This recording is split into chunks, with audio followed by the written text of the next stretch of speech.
Welcome to Buzz Around the Globe. What is superfog? The mix of smoke and dense fog caused a deadly pileup in Louisiana. The National Weather Service in America called it superfog, a combination of thick smoke from fires in marshy wetlands of South Louisiana and the fog that often hangs thick in the air on cool, windless mornings. It was a deadly combination this week. Smoke spreading through the region from a marsh fire east of New Orleans, combined with thick fog and reduced visibility on highways to near nothing.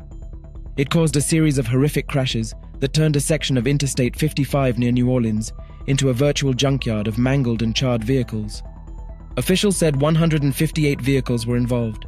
There were 25 reported injuries, and the death toll from Monday's accident stood at 7 as of Tuesday afternoon. But what was it? Superfog or smog? Superfog and smog are both types of fog, according to the National Weather Service. But smog, often a problem in cities with heavy car traffic or industry, is formed when fog combines with smoke from pollutants. It can reduce visibility and pose a health hazard. The term superfog describes fog enhanced by smoke from damp, smoldering organic material, according to the Weather Service. It can lower visibility to less than 10 feet. Now the question is, how often does superfog occur? Meteorologists say superfog events are not overly rare, but they do take a perfect storm of conditions to materialize and can happen a few times per year.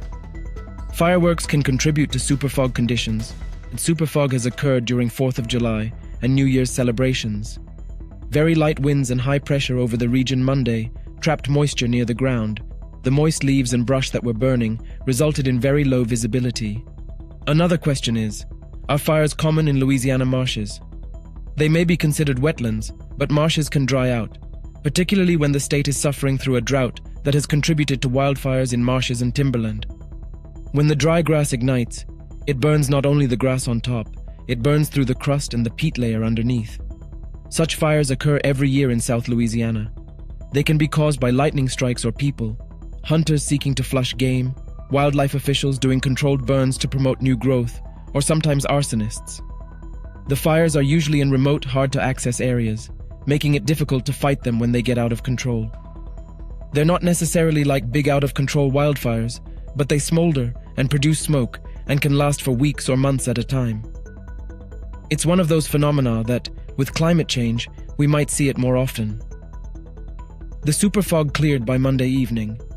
Increasing wind and high pressure were moving towards Georgia, eliminating any imminent threat of a repeat superfog event. Meanwhile, efforts continue to extinguish the marsh fire near New Orleans that has pumped out much of the smoke that contributed to Monday's accidents. Do tell us what you think about this video in comment section, and for more news updates, subscribe to India Today.